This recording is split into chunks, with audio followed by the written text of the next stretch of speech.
Nope. Nope, not one This is sec. good. I already hit the record button. Important interruption. What would you guess? Is it one of your children? Hi, Nope. Lisa. Not a child. What's the occasion? She had something very important for me to do. I feel so bad. No, it's okay. We just got started. I've tried so many times. What? Open a half and half. You can't open the bottle, Lisa?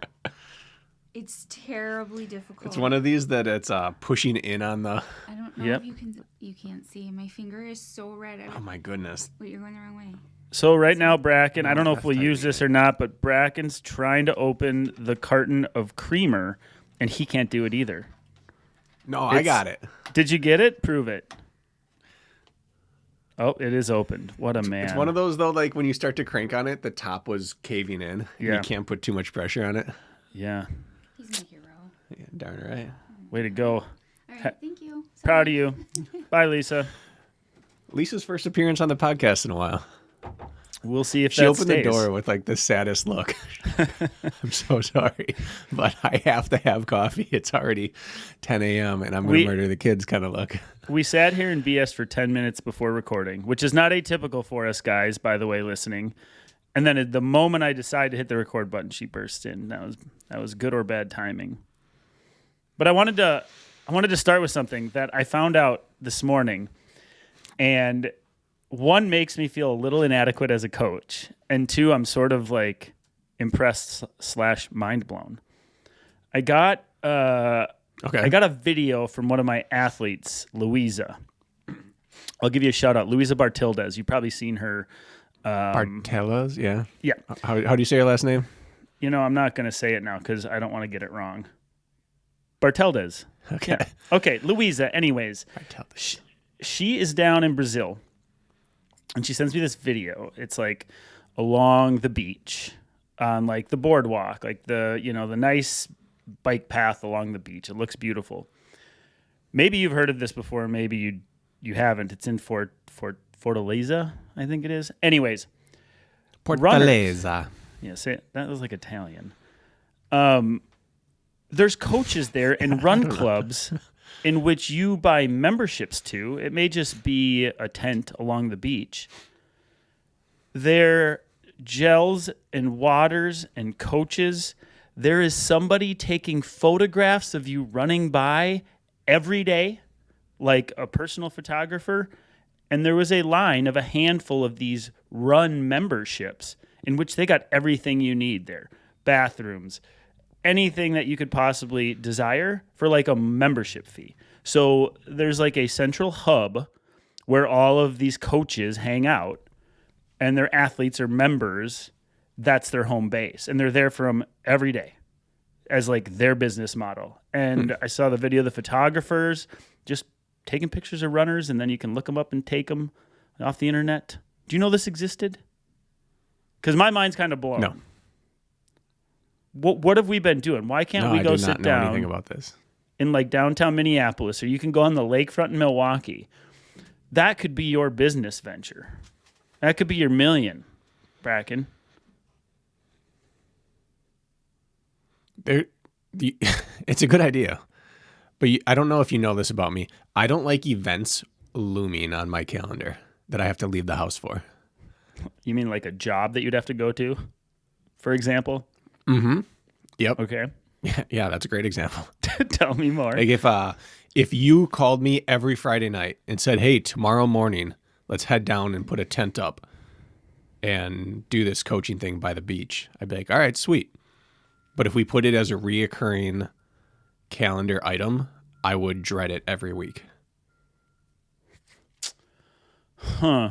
What does that say about you? I don't know. I've thought about this. Like when I left working for other people, that was the first thing that happened. As soon as I had to put reoccurring items on my calendar, they felt like handcuffs. And not like fuzzy pink handcuffs. Ones that hurt a Uncomfortable little. handcuffs.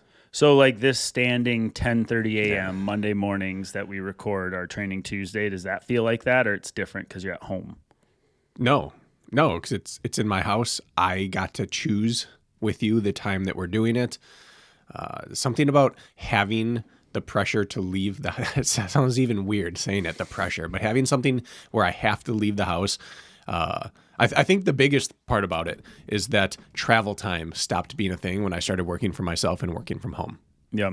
Now, the concept of traveling on my own dime and not being compensated for that and not having anything productive happen during that time is like physically uncomfortable for me. Where anytime I do anything now, like for example, if I would have to fly out and commentate a race, I had to have, even if they were, let's say they were going to pay $2,000, I had to make it so that it was a $1,500 fee and $500 travel stipend. Even though it was the same amount of money, like I had to have it in my mind that I was being compensated for leaving the door. Otherwise, all the way to the airport, I'm like, what am I even doing here? I'm wasting 3 hours of travel this morning and 2 more this afternoon for nothing, and I can't be super productive. So it's just weird shift in my life where travel time kills me. Life is hard, Bracken. It's real hard. You would hate my 33-minute drive into work and back every day. That's no traffic. That's what it takes me to get to the gym.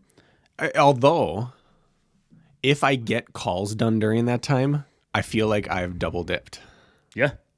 I also If I can manage to do that, then suddenly I feel twice as productive. But yeah, I have this, if something looms over me where I have to leave the house on a repeated basis to do something, it feels like a huge time suck on my life. I'm sorry to hear that. Things are just nice and comfy over there inside the roof. Keep it there. I agree with you. I get it. Yeah. But let's not distract from the potential business venture. She had said, this is a derailment. But she said, like in the morning at sunrise, she said hundreds of runners, multiple coaches or membership tents are available. And it's sort of like an interesting thing. Like, I got to like set my stupid phone up and like run by it a few times, like after my workout's already done to like pretend I was doing my 400s. Like, let's be honest, folks, that's how it goes. Imagine just perfect HD, high quality shots of Bracken in split shorts going down the beachfront with his gooder glasses on. Oh man, you'd be the coolest. Every run.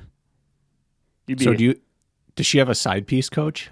Is that what I'm hearing? Like no. You're writing her programming, but someone else is handing her gels and providing her photos? No, she was visiting family. She lives in the States, so she didn't have it. She said she had to buy her. She had to even buy her own water. She said, "Unbelievable." Let's move on. But I had no idea that was a thing. So, the more you know, guys. The more you know. Do you have anything you want to wedge in there before we get going? Well, I'm officially into New York City now for High Rocks. I had a very kind gentleman reach out and say he isn't going to be able to use his registration, so he sold his registration to me, and Lisa and I got tickets last night, so we're all in. But that kicks off a 9-week intensive, and I started with a 3-day intensive, like more of cluster training, you would do if you went away to camp. I like kicking off this sort of thing with that, just load a bunch of it together, get some of the bad soreness out of the way. It's not out of the way yet. As I sit here today, my calves are still kind of twinging when I move, and I took some damage this weekend, Kirk. What'd you do?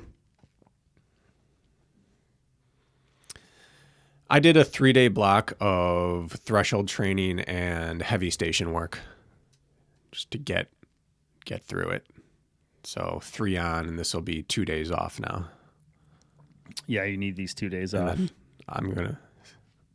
Then I'll settle into my sustainable build, but getting that little mini training camp weekend out of the way of just rip the Band-Aid off, find out exactly where I'm going to fail out. By day 2 and 3, you know where you're going to fail out in station 6, 7, 8 on race day. Yeah, and you're coming off being sick, so you had some inconsistent bouts here in the past, so that probably smacked you pretty good. Yeah. Well, good. At least you're sitting, so you should be fine, at least for the next hour as we record. I'm set now. Even that, trying to open up that half and half for Lisa, my forearms were just yelling at me. The old half and half forearm pump, the classic. Yep. Yep. Well, I got together with Mike Ferguson this weekend. We went for a trail run at Afton, which was nice. Really? We got caught up. Yeah. It's good. We drove an hour there together, you. got a 2-hour run in and an hour back. So we probably spent probably in total like 5 hours together, which was nice. And Mike, shout out. We miss you, buddy. We love you. And he said he'll record with us on the podcast only in person if all three of us are together. Those are his stipulations. He drives a hard bargain, so we'll have to wait for that day. He does. Before we move on, and I know we got to get to the topic, but the last time I saw Mike was for a trail run. And if I remember correctly, that was his first trail run in a long time. He had stayed away because of Achilles issues he had had. So how did he handle Afton? Great. And he's got a trail race, I think, in a few weeks himself coming up, and he's been on the trail so he's more been recently. Yeah. Okay. I think he's just Good. done Good for him. chasing like pure, true vert, like we used to do, like up and down ski hills and all that garbage. But all right, should we advance to the next race distance today, Bracken? Should we do it? Yes. This is a big jump. Big jump. So 2 weeks ago, we split hairs on the mile, training, racing for the mile. Last week, training and racing your best 5K. And this week, which I have to imagine 90% of endurance athletes have that itch that they feel like they need to scratch at some point in their life, which is the marathon. So we're going to talk out the marathon today. Maybe we'll give a little lip service to the half, but we're going to focus mostly on the marathon. Big jump from a 5K. Yeah, and in last week's episode, I talked about, I led with, this is really going to mirror what we were doing prior. Same principles. Race down to this distance. Do it based off strength. If you can run double the distance, you'll be fine for this distance with a little bit of speed work. Here's where that logic breaks down.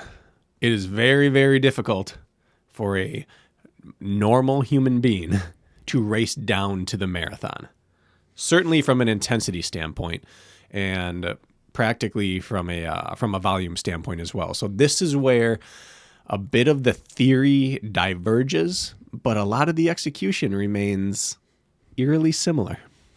Well, you get to the point where you have to start splitting the hairs on return on investment. Like being prepared for a marathon by going out for 26-mile long runs every weekend to justify to yourself that you're capable of going out and running 26 miles sounds like, oh, that would make sense. Like practice before you race. But it breaks down on the recovery front and the consistency front, the ability to stay available in training and thus progress. And so you can't over distance yourself really in something like the marathon. So how do we get prepared for 26 miles without ever really running 26 miles beforehand? Which is an interesting concept for people because most like to prove to themselves in training that they're capable. But the marathon isn't, even the best in the world aren't typically doing that. Yeah. If you take a look back at the previous two episodes, the common theme is that we said the long run is nice, but not mandatory. Like if you can get 70 to 90 minutes in, you're set. And what that equates to is for most people, it's about 30% longer than what they're going to spend doing the 5K or the 10K. Little bit more percentage of that for a lot of people. But for this, it almost flips. I think most people can get away with doing like 25 to 30% less than race distance on their long run and just extend up to it on race day. But I want to make one clear point right from the start here. This is not how to survive your first marathon. This is not how to complete your first marathon. This is how to run your best marathon because the training is night and day between those two, in my opinion, whether you're looking to complete or compete. I'm glad you made that differentiator because, we're looking like we're going out there to run our absolute best. So Yes. where do we want to piggyback off of maybe what we started last week, or do we want to just start fresh as if we got new eyes on this conversation from the beginning? Where would you like to start? I think I'd like to piggyback, show Okay. the difference. Great. You want to kick us off? Because in my opinion, You could take a miler, a 5K athlete, and a marathoner, and you could meet every day and work out together. And the only difference you would have between those three is that the marathoner would drop the fastest work and replace it with slightly slower work. And then they would extend their long runs and their overall volume. But that for the structure of the week, how many quality workouts, the type of quality workouts, I think 50% of the quality could be exactly the same, and like 75% of your week could be exactly the same. There are multiple ways to train for the marathon. I'm of the camp that you train like a track athlete with long runs and more volume, and you stay away from the spiciest of work. What about yourself? I actually like how you put that. I think half of the work is not going to look any different than if you were looking to run a hard and fast 5K. I think you need to stay in touch with that efficiency piece to make the marathon pace feel very manageable and relaxed. So you actually might do, in quotes, a little more over speed training in marathon builds than you would in a 5K. Because over speed training in a 5K is very difficult to access. We're talking VO2 max, real stuff that bites. But over speed training for a marathon may still be relatively comfortable for duration. So piggybacking what you said, I think the over speed component is more important for the marathon and can be touched more often. And when I say over speed, what I mean is running faster than goal marathon pace happens more often in training. So as you said, 50% can look very much like you want to go to the track and do mile repeats, by all means. Even place for shorter intervals, sometimes with shorter rest, would have their place. Where I think the C's part for me on this, one shorter duration, high intensity quality session, as we're getting in the last, 8-9 weeks. But then the one like your threshold staple, let's call it marathon session, is going to be gigantic on paper. It may be 12 miles of quality versus a 5K athlete may do 3 to 6 miles of quality. So what we're taking is we're just stretching out one of those mainstay workouts each week into big volume coupled with intensity is where I think the C's part the most, is really extending that second session out each week. Or that'd be like your pillar session of the week. Does that make sense? Yeah. Yeah, it does. And then if we we talk about what we did, go ahead. To keep rolling, and then I second what you say, that the difference between a 5K or even 10K in marathon is much more volume in between each quality session. So you're getting in maybe another 30 minutes a day on foot or more than the 5K athlete just in recovery work. And then your overall volume might be time and a half or even more than the 5K athlete as well when you look at your week. So just echoing what you said. Yeah, and I think that this opener here would really make a lot of classic marathon coaches roll in their graves. That's not how the marathons run. And it wasn't. But now it is. With the advent of super shoes, with the pattern of athletes leaving the track for the roads very early in their career, some going straight from college to the roads, East Africans skipping track almost entirely. You have 20, 21-year-old athletes going after half marathon and marathon times and trying to make national teams. It's changed the way the marathon is run. It used to be run on the track until you don't have the knees or the speed anymore to handle that. And now let's go grind it out on the roads. And that necessitates a different style of training. But with how fast everyone's moving, I mean, we had a woman run 2:11 in a marathon this year. 2:11. Unbelievable. It's not that long ago where that could, if you could be a 2:11 male, you have a chance of making a podium at a major marathon. Not that long ago. 2:11, a 2:11 marathoner makes our Olympic team 3 out of every 4 years. In the 90s, as recently as the 90s. The world has changed. Yeah. The world has drastically changed. So now it is much more of a speed-based race.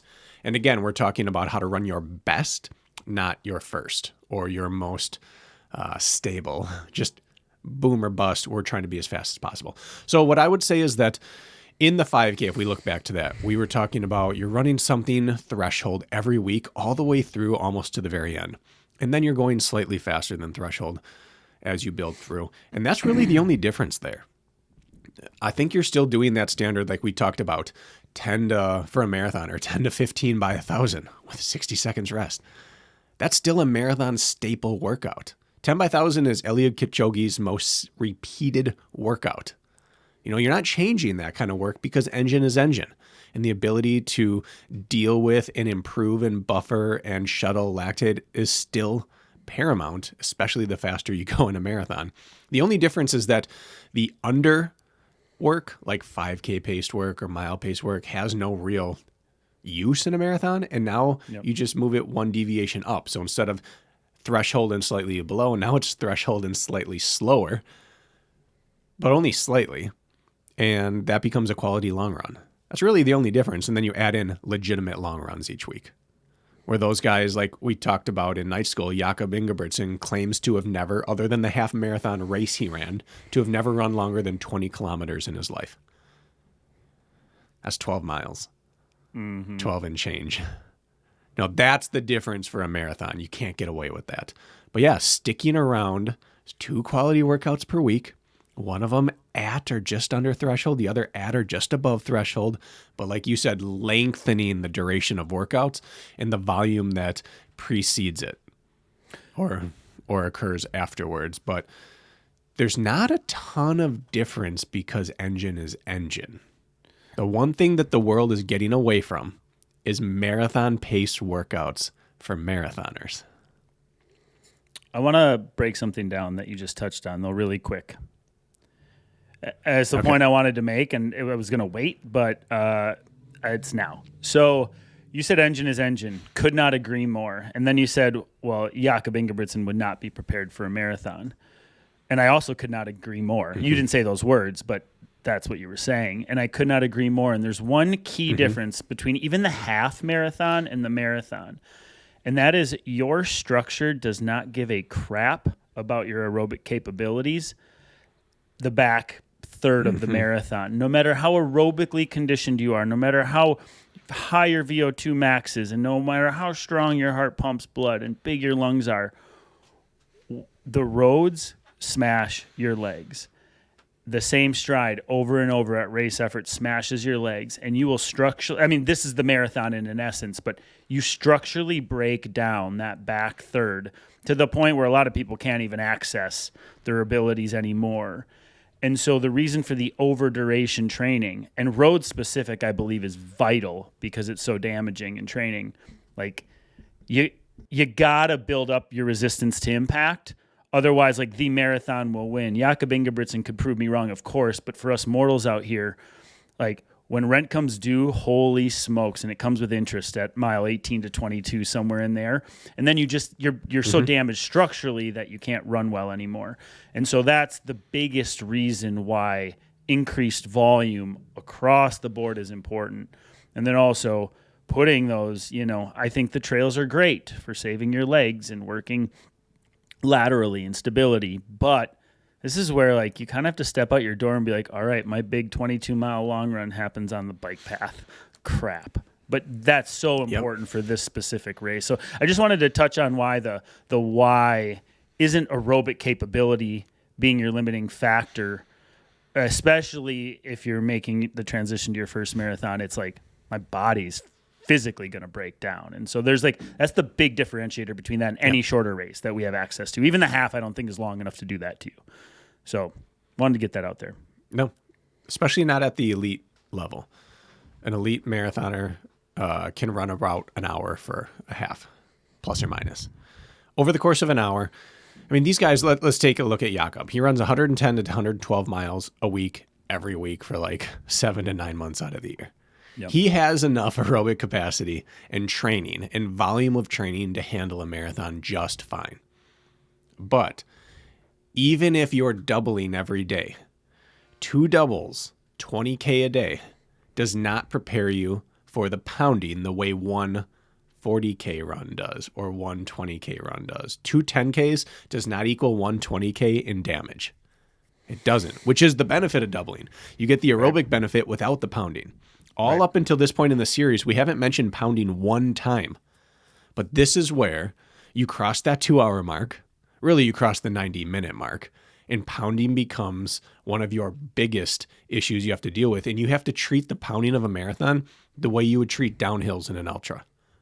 Where now, even though engine-wise, running downhills doesn't have the same benefit engine-wise.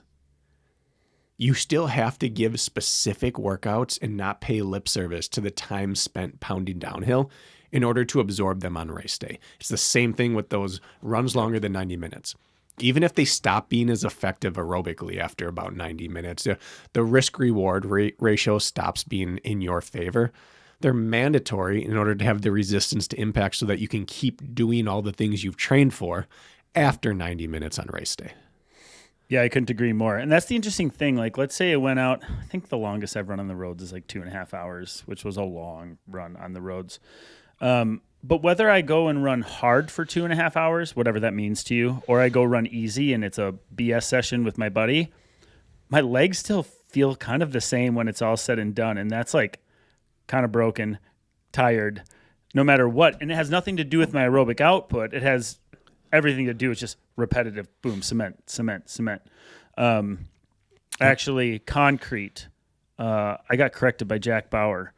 He sent me a DM saying, it's bothering me that you use the word cement all the time.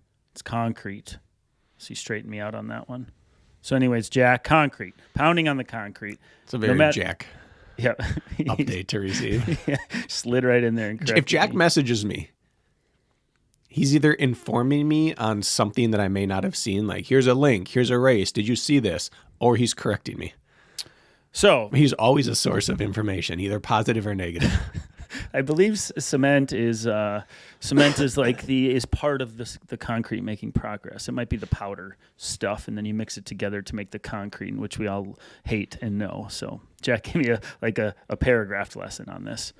But the point being is that whether you're aerobically putting out effort or not, the damage can still happen in the legs. At least that's how I feel on these longer runs. My legs will end up feeling a bit dull no matter the effort, and it's all to do with resistance to impact. So I'm going to toss it to you. You better turn off your mute button. There you go. Bracken was blowing his nose. I was blowing my nose, Kurt. All right. So let's just give some real like off the cuff, tangible, and then we'll break them down. Yes. Ideal world, you're healthy. How many miles a week are you aiming to run for the marathon? Oh, I mean, this is that question that people just want answered for them.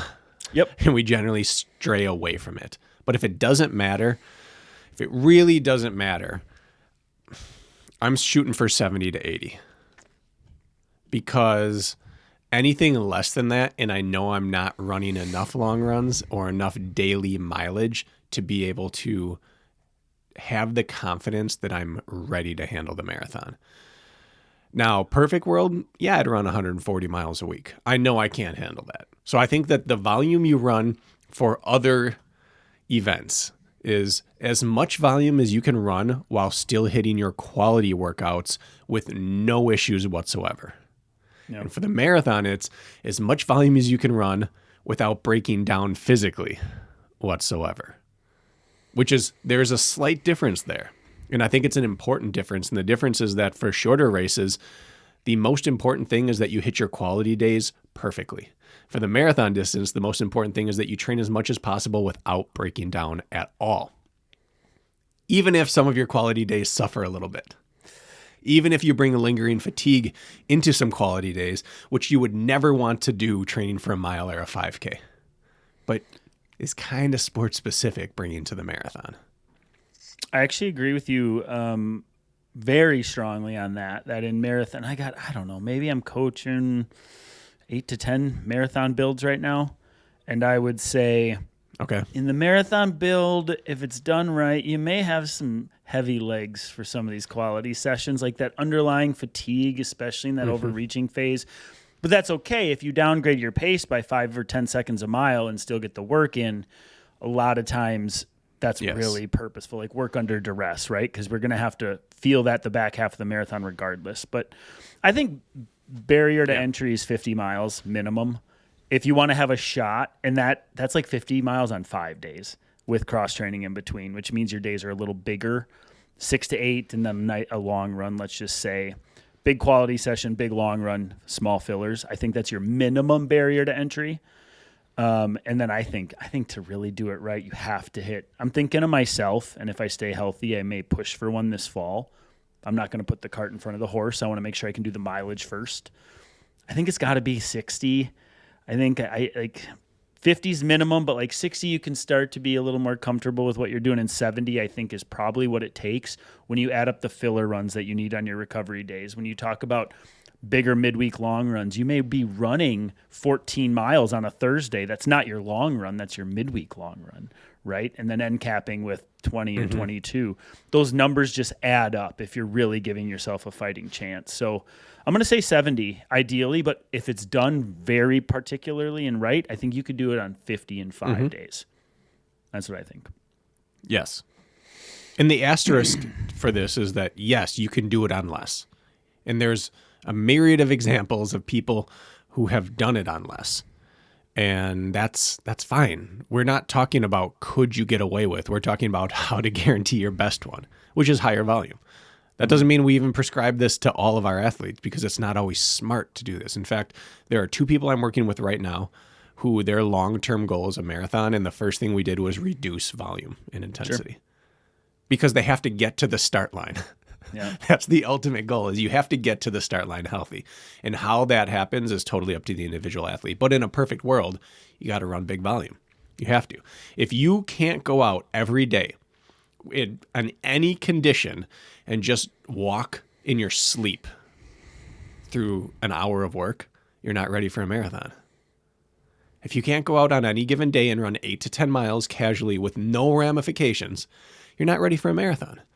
And so that's where these numbers come from. If you have to be able to get 8 to 10 miles every time you go out, then in theory, on 7 days a week, well, you can run 56 to 70 miles casually, somewhere in there. Not even talking about long runs or quality workouts. So if you can go 56 to 70 just off going 8 to 10 a day, and someone's going to double check that math, Kirk, and it should probably be you right now, so we can cut this out if I'm wrong there. But 7 times 8 should be 56. Yeah. 7 times 10 should be 70. So 56 to 70 is that range that you should be able to get into if you want to maximize your marathon. What do you mean by, I mean, I know what you mean by it, but I'd like you to elaborate for our listeners. If you can't handle 8 to 10 a day without like recourse, like what would be the recourse? Like what would be your sign there?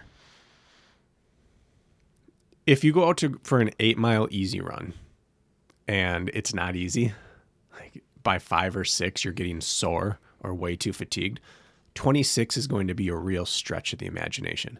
You'll be able to finish it, sure. But it won't be your fastest marathon. If you can't do a quality workout and the next day go out and get an easy 10 in, you're going to fall apart on the back half of the marathon. You might make it 10, you might make it 16, might even make it 18 or 20. But at some point, the wheels are going to fall off. And once they fall off, it doesn't matter what happened up until that point. You bleed out profusely from that point on. And so there's this added durability aspect. And this is why you have camps like the Hanson's Brook running camp that we talked with. Remind me, who did we talk with that about? Was that Charlie Lawrence? Yeah. About that just cumulative over fatigue work they do, where they're doing their 12 and 8 after the day after quality sessions, just to sit in that zone of fatigue all the time. And I don't subscribe to that method, but I subscribe to a version of that. A lesser version where if you can survive that training, the marathon can't do anything new to you. Yeah, I agree. And we just have to keep reminding you listening, this is to run your best marathon, every ounce to get out of you. If you need 6-mile recovery Every runs ounce. if you need a 6-mile recovery run or a day off after a quality session in your training, that's okay. That's fine. There's probably just a little left on the table. And I would be, and truth be told, I will be in that camp if I run the marathon. I won't probably be able to run the volume needed, so I may be percentages less than I'm capable of. I'm okay with that That's what it's going to take to get to the start line effective, probably for me. Maybe 50 miles, let's just say. Maybe 60. But anyways, so just I'm just reminding you, like, there's downscaled versions of this, but don't get up, like, don't beat yourself up if you're like, well, I can't run 10 miles after a quality day. Like, that's absurd. Well, yeah, it is absurd. And so is doing the marathon, right? So, like, it falls in line. I just want to get that little. Yeah. Can I just echo that? Please. The marathon's an absurd distance. I think it's a foolish race distance. And I've talked about this with people before. I think that if you really wanted the ideal long distance race distance for people to just work hard the entire time, it'd be 20 miles. I think the 20-mile race is the ultimate test of speed endurance. 18 I think 26 to 20. is foolishness. That's the allure. There's no need. Just jump right to the ultra. The way it was chosen was so random and arbitrary. Yeah, a 50K is better for you than a marathon because at least it's on trails usually. And you can have little breaks of how your legs are working. 26 straight miles of pounding on the road, our bodies aren't designed to wear that well. We're designed to be endurance athletes. I fully believe that. We're designed to run fast and efficiently. I firmly believe that. 26.2 miles is an arbitrary distance that has no physiological correlation. You can't run it at lactate threshold. You can't run it aerobically. You have to be somewhere in between. And as such, it's this guessing game of what percentage do you err towards in order to get your best possible result there. But there's no scientific physiological marker to run it at. And that's the allure of it, right? But it also makes it a dumb distance. But since it's a dumb distance, you have to do dumb things in training to be prepared for this dumb distance. Yeah, speaking of believing humans are endurance athletes, I do believe that wholeheartedly. Whether you're fast or slow twitch, we're still built for comfort, so to speak, not for speed. We have to do our subsistence hunt still. We got to get out. Speaking of endurance. Yes, we do. Yep, a subsistence hunt is going to be, yep. We need to work on our tracking skills to do that, though. Some people probably don't know what that is. That's when you chase an animal down. Chase an animal down on foot to exhaustion, and that's how you capture it and then eat it and feed your family and village. But you gotta outrun it until you are the last thing standing, and then you walk up and harvest the animal. African tribes still do it, I believe. I believe I saw a documentary on it. Anyways, not to derail. So, the next thing then, as we're slapping these bullet points at people, long run.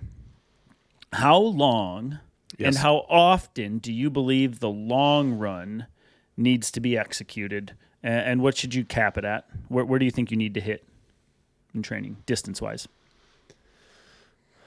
In reverse order, I think somewhere around 20 miles is fine. I do not think people need to run the full distance in training. I really don't. But then we have examples of people who do 30-mile long runs to prepare for it. Yep. Which in a perfect world, if you can handle it, that allows you to race down to the marathon distance. And that is really nice. If you can do a 50K in training to do your over distance, great. But it's not mandatory. Nor do I think it's mandatory to run your best. We have too many examples of high-level pros that won't go past 18 or 20 or 22 or whatever it is. I think it's 20 miles plus or minus 2 miles for the individual. I would never program a marathon training block with less than an 18-mile long run or quality long run unless the athlete needed to have less than that from a structural or from a health perspective. And I wouldn't go longer than 22 unless the athlete also needed that from a mental standpoint or because they had a 50K or something like that in the books on the buildup. So yeah, 20 miles plus or minus 2 is my answer for how long. If I can, I like to get people to 22. I will accept 20. I try not to do less, mostly because if we're not talking killing the marathon, that 22 is enough where it gets kind of gross towards the end. And it scares people enough to know they really need to temper their enthusiasm early and be very cognizant of their effort. So I like if we can get closer to 22, usually it scares people into submission. And the best way to run your best marathon isn't to go out super hot and die home. And so I like it only for like the teachable portion of it. But I think if you're a seasoned vet or you're dialed, I think you can get away with actually less. I have seen like our past guest Tyler German, who we've had on twice now, and we refer to him because he's a local Minnesota guy. I've seen him go 30 in training, and when he does, it's chill. Like for him, it's like 7-minute pace, which is a walk in the park. So when he does over distance, he'll go, and it's not very often. Maybe only once in a build he might do it. That's it, once, and it's chill. Yeah. But yeah, I think if you could get to 22, okay, and then I'm going to follow up that with how many times? Like, should you do it every weekend, Bracken? Should you do it every other weekend? How many times do we need to hit, let's say, 20 plus or minus 2 miles? How many do you need to hit in your build? What do you think? This is where we get into personal feelings more than science. Because to my knowledge, and that doesn't mean it doesn't exist, but to my knowledge, I have never tracked down a scholarly article proving or disproving the frequency of long run needed to be successful in a marathon. So we only have what people have always done. And so what they've done is historically either a weekly long run or every other week a true long run. So this is probably the time to say it. The marathon, in my opinion, is the perfect time for a 9-day schedule. Absolutely perfect time for extending that 7-day schedule out so that you can still hit your 2 quality big sessions, which are going to be slightly bigger for the marathoner, plus a very long run or a quality long run every single weekly, in quotes, cycle. However, the vast majority of marathoners have a normal life and can't do 9-week. So then what I like to do is I alternate. One weekend, it's a true long run. The other week, it's a quality long run. And then there'll be some sort of medium long run following up on one of the quality sessions. So I always hedge my bets in everything I do, as everyone on here knows. And that's the way I do it, is I alternate weekends. I don't think it should be every weekend. I think there's still a component of like the best ability is availability, as you say. And when you're on the road so much, which you need to be to run your best marathon, like if you went out and did 20 miles every weekend, you're just starting to tilt the odds in the favor of some sort of overuse injury. And so maybe going 22 one weekend and then only in quotes going 15 the next, but there's threshold intervals in there. It's kind of like best of both worlds, right? You're still getting some duration, but you're cutting it just a little shorter. And so I think just even to run your best, if you're like the healthiest guy or girl in the world, I think every other week is still the right call.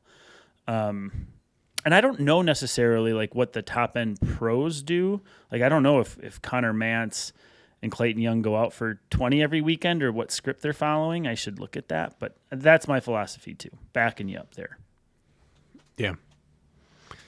Yeah, it's just, I look at long runs a lot like I look at VO2 max or faster interval work.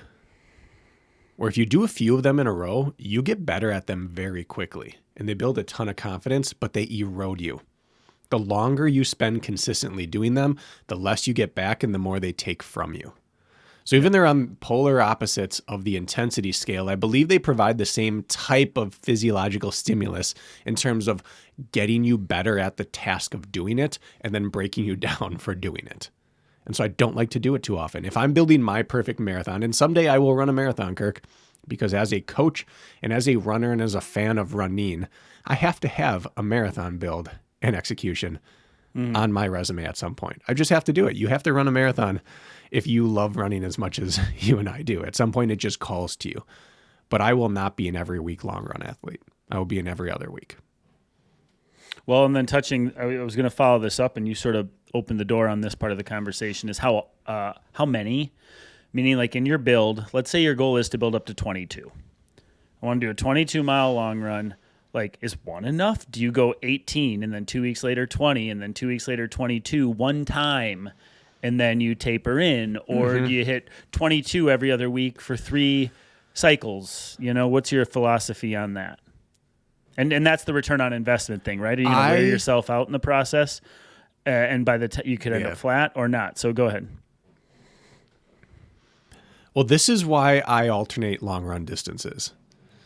The idea of building up 16, 18, 20, 22, and now I taper is that it ends up you kind of sharpen mentally and you put the 22 on a pedestal. And oftentimes that is the workout we can identify on athletes' timeline as here's where we left our race, right here in this last big workout for the marathon. I am not a believer in a last big workout for a marathoner, even though I am for other distances. And I think it's because, I know it's because it's too easy to leave your race there.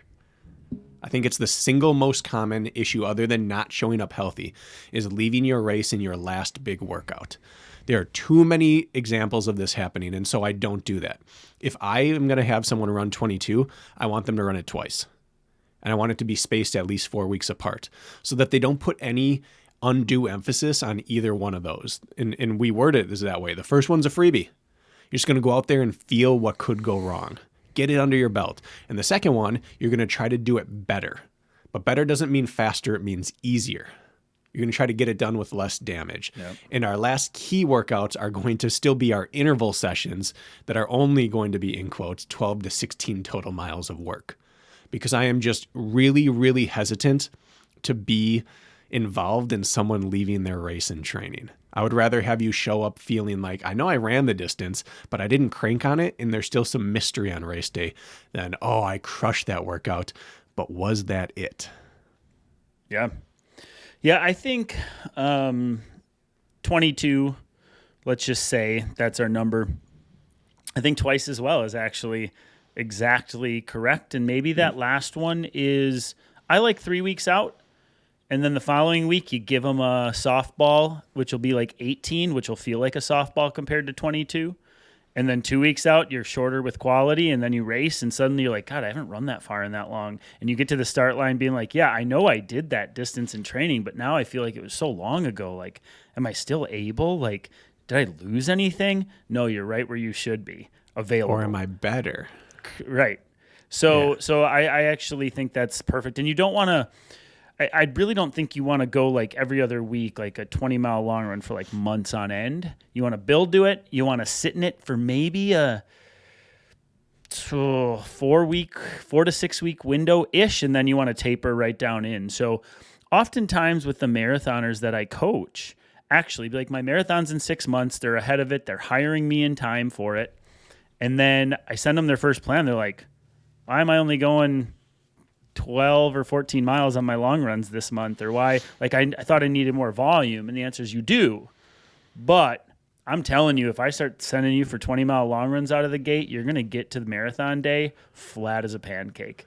And it's not the right approach. Yep. So building to like an overreaching phase, sitting in it for 4 to 6 weeks, and then tapering in. You can't get gung-ho 6 months out. Really, you can't. And you watch the top-end pros too, and they'll do the exact same thing. When it gets to critical time frame, everything's ramped right up. They jump up another notch, they sit in it, and then they taper in. But it's not like a 6 months of this thing. It's good, consistent work, gradually building up, combining intensity with duration for that overreaching phase, let's say 4 to 6 weeks out, and then sort of, what is it, softly landing the plane in, or whatever analogy somebody used recently, whether that was you or I don't know where I heard that. That would be, I know I'm getting like too big picture now, but I don't think. But that's how I look at it. Yeah. Yeah, if someone comes to me 6 months out, which oftentimes happens because people get rightfully worried about being ready for the marathon, so they start 6 months out, then my standard answer is, all right, we're going to do 2 builds. We're going to do like this B to B plus build. And we're going to test out how I would train you for a marathon combined with what you know about yourself. And then we're going to get to the end of something, and then you might run a half, or you might run a trail race, or maybe we just do a simulator, like a workout week 1, a workout on the end of month 3, and then we see how we've progressed, and then we rebuild, take a little bit of downtime, and rebuild properly for the second attempt. But I do not do a 6 month straight build. It's just too much can go wrong. I like that. And it's interesting because the people, when they hire you, they're very motivated to come out of the gates firing. Very. Yeah, which is great. I love that. I've had to defend my programming. I'm going to say I can't count it on both hands at this point. the why we're holding back a little bit Yeah. early on, even though you're capable. So I agree with that. You bring up something I wanted to touch on too, which is racing beforehand. I think that's a big topic of conversation. I'm going to run a marathon. What race should I run beforehand, and when should that be? I know we're not kind of throwing things at the wall now, but we might as well touch on it. Do you have any thoughts on that? I have some Yes. thoughts on it, of course. What is that? What are your thoughts? Yeah, and I think we're on the same page with this at this point. But my tune-up race is never a half marathon. Nope. I think it is the worst thing you can do mentally for yourself is anywhere from 3 to 6 weeks out, run a half, because all it's going to do is depress you.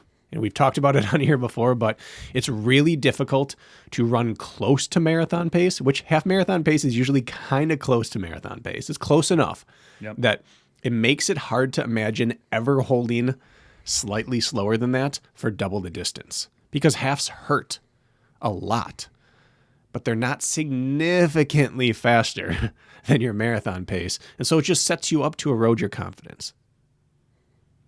5K, 10K. 10K would be great. You could even convince me of a 10 mile, 10K 's maybe. great. Maybe a 10 mile, maybe. I could see an argument for that, but you're exactly right. It's too close in pacing. And we do want to do everything in our power to make marathon pacing feel comfortable.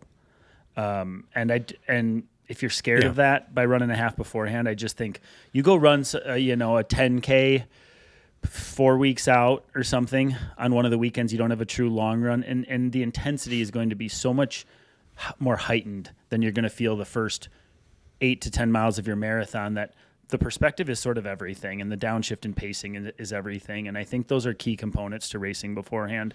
And I have a few that are running halves in the build, and I think it's, more of a confidence thing. I don't know if they're looking to feel out marathon pacing. It's okay, fine, but I don't think it's the right route to run your fastest. Nope. Yeah. And should you, how far out would you like one of those races in your build? Do you have any preference there?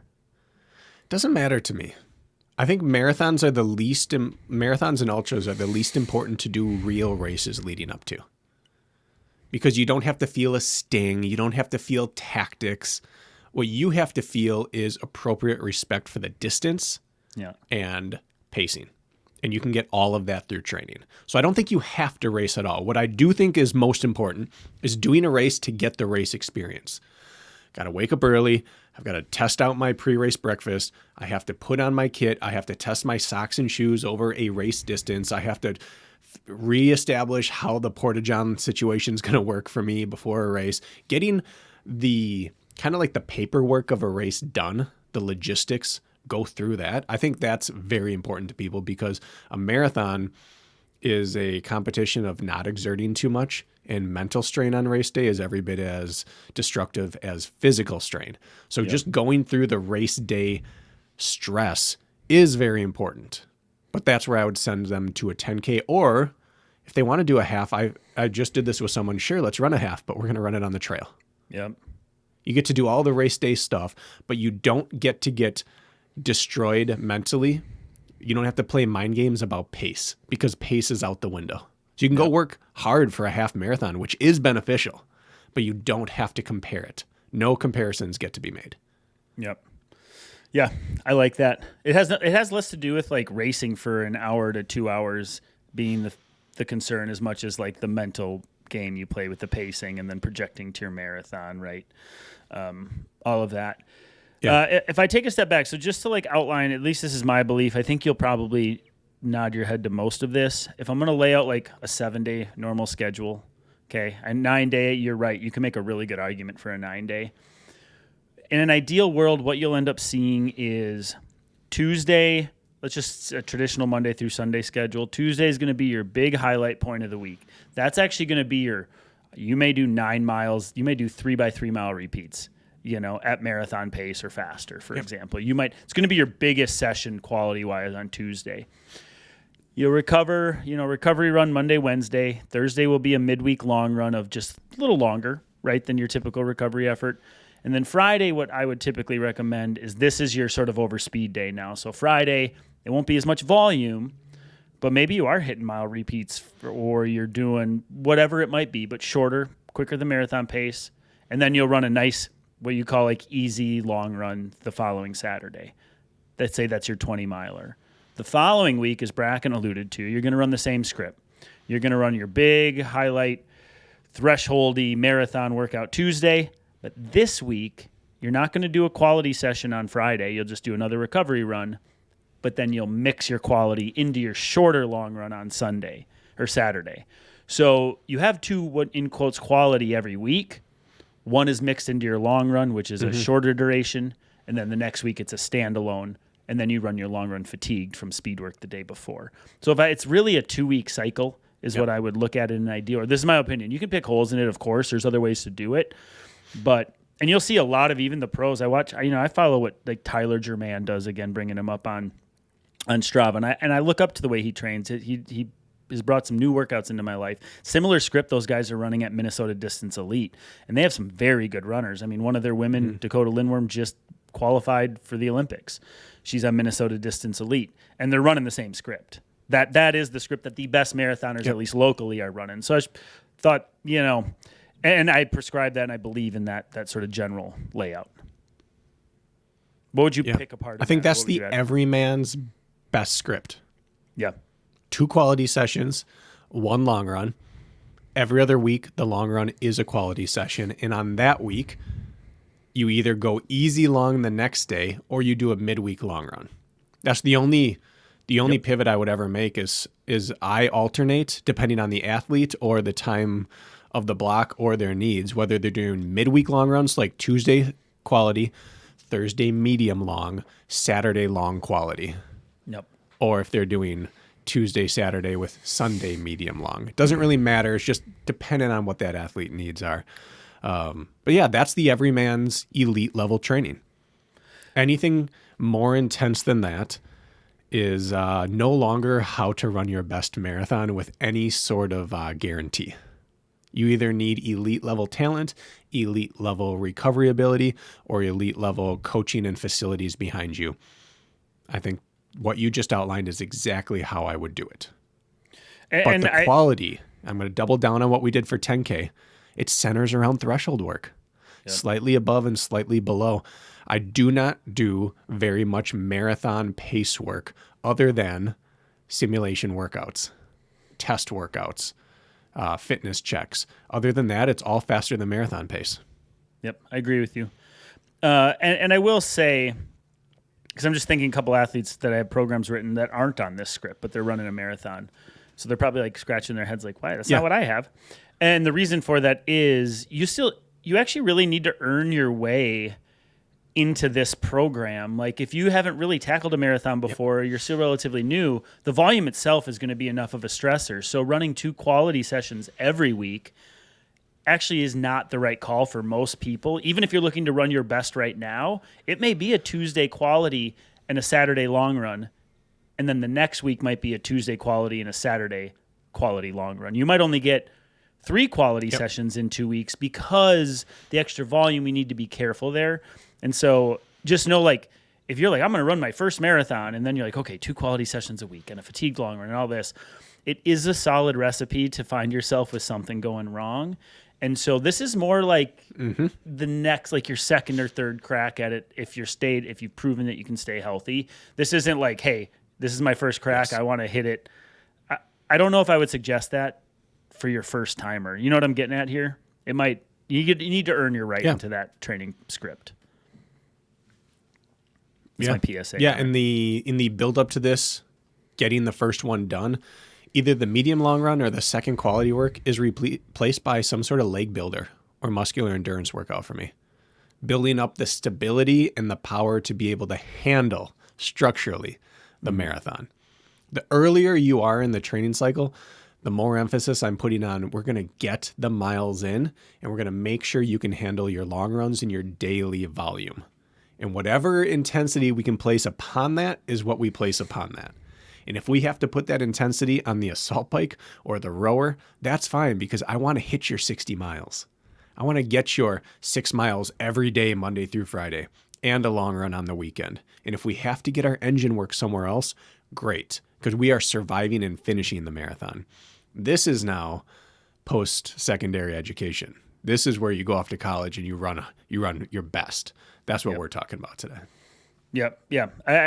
And what you're outlining, if it is your first, like getting to the start line, like durable, is way more important than getting there super sharp. Like proving that you can get the long runs done and you can spend the time on foot. So, all right. So we're getting to the end here. Any favorite marathon workouts? Like any of the Flash? Anything you really enjoy prescribing? I think the marathon is not built on a workout. I think the marathon is built on stringing 20 workouts together. And so I know this is a bad lazy answer. People want that one marathon workout to rule them all, but I think it's the threshold work that you can string together over the course of 12 to 20 weeks is your best workout. So like for me, I'm going to be sticking to 3 and 5 minute threshold intervals on Tuesdays. And the difference I'll make is instead of extending up to 6 or 8 minutes, I'll be living between 9 and 20 minute threshold intervals on my Fridays. I'm just extending those out, but I'm choosing the intensity because you have a range you can work in there and duration that I could repeat for 3 months. That's the best marathon workout, is the one that accumulates over the course of your entire build and never leaves you fully cooked or remotely injured. But if I had to choose just one, I love 3 by 15 or 20 minutes. I also love some version of that 20, 15, 10, 5 or 15, 10, 10, 5, or your in and out workouts, mile on, half off, or 1,000 on, 800 off. Those in and outs, they're great workouts, but none of them matter if you can't string 10 to 20 of them together. Yeah. You're right. Yeah. I mean, the marathon's built brick by brick, right? That's how the house eventually comes together at the end. So I agree with you there. People still want the workouts. Because if you had said, yeah, Bracken, you have 3 weeks to PR a mile, what workouts are you going to choose? I would pour over all the workouts available and I would choose the workouts that would absolutely do the most for me. If you said you had 3 weeks to get ready for a marathon, I would just run medium long every other day. Yeah. And do like one long threshold workout. And that's it. Like there's not much you can do in 3 weeks. So like no one workout matters. You just need all of them over the course of 3 months. Yeah.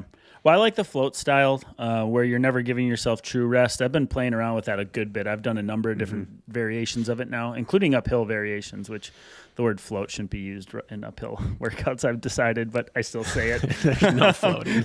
Yeah, there's no floating.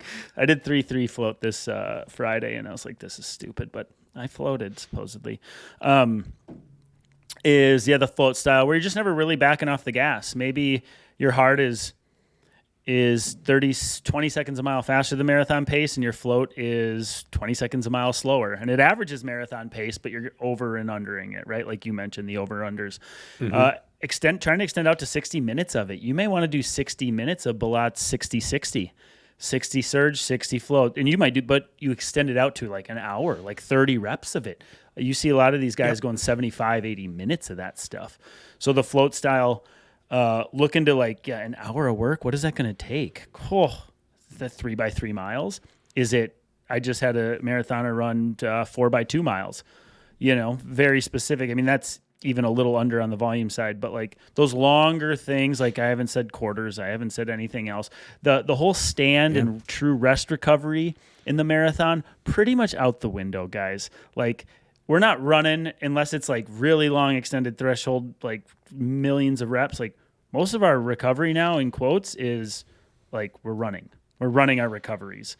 We're never allowing ourselves to fully charge up because that's not how the marathon feels, nor it is. There's exception, your overspeed days and all that, but think like you may do a mile repeats with 90 seconds jog recovery, and that jog recovery is still like not like jog recovery. You're running like recovery pace on your recovery day pace. So anyway, so a lot of that stuff going in and out of it, but we're preaching the same thing, longer intervals, high volume of those intervals. And then your overspeed days could be a mix of anything. It may be beneficial for you to go and run quarter mile repeats with 90 seconds rest to just keep the turnover. I don't even hate that as long as it's in conjunction with that threshold work and the longer stuff. Yeah. That was a lot, but did that make sense? It does. Yeah. Okay. Yeah. And the slower twitch athlete, the more you're an endurance monster, the more you should probably go run some 2s and 4s every other week. Yeah. Someone like me, I've got to live in threshold the entire time, convert as many muscle fibers into endurance fibers as possible. That's what I got to do. And I'm probably breaking it into stages where I'm doing standing rest for like the first month of training. And then the second month of training, I'm doing standing rest on Tuesdays and not on Fridays. Yep. And then the final month, I'm floating in and out of everything. Yep. But either way, like you have to just be marathon specific. Have to. Yeah. All right. Anything else? I mean, we could get so detailed. We could talk about what should my heart rate be on my long run? Can I run too hard or fast? Where we could get all that. We're not gonna. You can hire us if that's where you're at. Just give us. That's just, right. Just hire us. Anything else that we missed? What do you think? Do you gotta add anything? Did we confuse them good? Gave them enough information to just stir the pot a little bit, kick the beehive, and then leave them be? We didn't talk shoes or fueling at all.